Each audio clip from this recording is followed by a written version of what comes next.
नमस्कार मित्रों।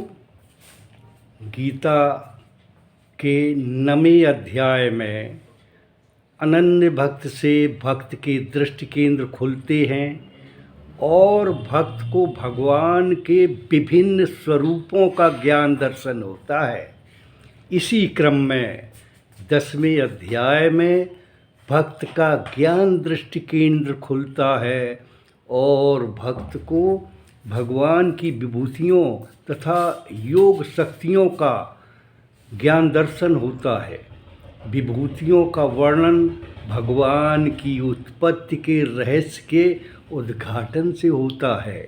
तो इस संदर्भ में हम चर्चा करेंगे परम आदरणीय गीता मर्मज्ञ डॉक्टर राजेंद्र कुमार मिश्र जी से। आदरणीय गुरुदेव, देवता और महर्षि गण भगवान की उत्पत्ति को क्यों नहीं जान पाते? देवता गण और महर्षि लोग की उत्पत्ति भगवान से होती है, तो भगवान उनके द्वारा भगवान की उत्पत्ति के रहस्य को जानने का प्रश्न ही नहीं उठता। गुरुदेव, भगवान के अजन्मा अनादि तथा महेश्वर स्वरूप के ज्ञान से भक्त को कौन सी अवस्था प्राप्त होती है? भक्त को निष्पाप अवस्था प्राप्त होती है। भगवान के दो स्वरूप होते हैं, एक तो विश्वमय जो विश्व के अंतर्गत स्वरूप रहता है, एक विश्वातीत। तो विश्वातीत स्वरूप जो है वो भगवान का आदि स्वरूप है। तो उसको जानकर आदमी साधक निष्पाप अवस्था को प्राप्त करता है। जी। तो विभिन्न प्रकार के मानसिक तथा वैचारिक भावों का स्रोत कहाँ होता है? देखिए, वैचारिक भावों को, आंतरिक भावों को या ऋषि मुनियों के जन्म को हम विभूतियाँ कहते हैं।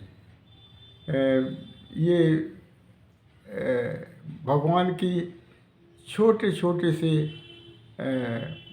अवतार हैं।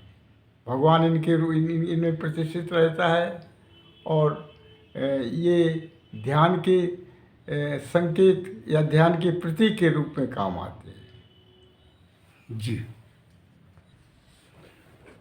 ये 7 महर्षि तथा 14 मनु ये किसके द्वारा उत्पन्न होते हैं? ये 7 महर्षि और 14 मनु ये भगवान के द्वारा उत्पत्ति होती, भाव रूप होते हैं। जी।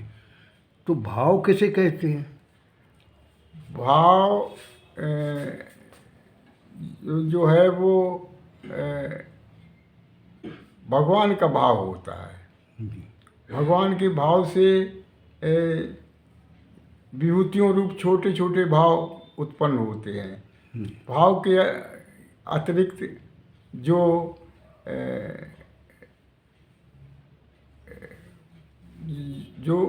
भाव के अतिरिक्त जो विभूतियाँ होती हैं वो ज्ञान रूप भी होती हैं, शक्ति रूप भी होती हैं, अवस्था रूप भी होती हैं।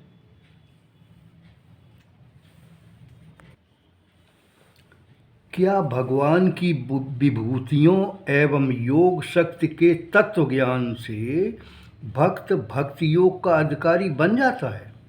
हाँ, तत्व ज्ञान से, विभूतियों के तत्व ज्ञान से भगवान साधक जो है या योगी जो है वो भक्ति योग का अधिकारी बनता है। जी। क्या भक्ति योग में भगवान के सर्वव्याप्त पिता स्वरूप एवं अंतर्यामी स्वरूप का भजन आवश्यक है? हाँ, आवश्यक है, क्योंकि भक्ति योग को बुद्धि योग भी कहते हैं। इससे परमात्मा भक्ति योग से धीरे धीरे ज्ञान दृष्टि खुलती है। तो क्या भगवान के भजन से भक्त भगवान में स्थायी रूप से युक्त हो जाता है? हाँ, भगवान के स्वरूप के भजन से योगी जो है स्थायी रूप से युक्त हो जाता है। तो ये भक्त किस प्रकार भगवान से स्थायी रूप से युक्त होता है?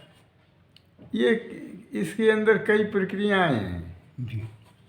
भगवान से मच्चित होता है, मद प्राण होता है, भगवान का ही नाम लेता है, भगवान की ही चर्चा करता है, भगवान से ही संतुष्ट रहता है, भगवान से संतुष्ट रहने के उपरांत भगवान में भी रमता है।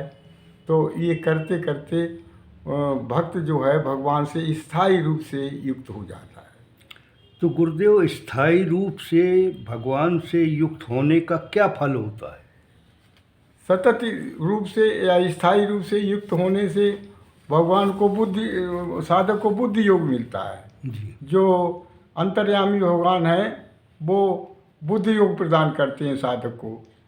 साधक के अंदर जो अंतर्यामी स्वरूप है उसमें आकर भगवान जो है जो ज्ञान का दीपक उसके अंदर है उसको प्रज्वलित कर देते हैं और विवेक दृष्टि खुल जाती है। अद्भुत, अति अद्भुत, बहुत सरल शब्दों में आपने व्याख्या की।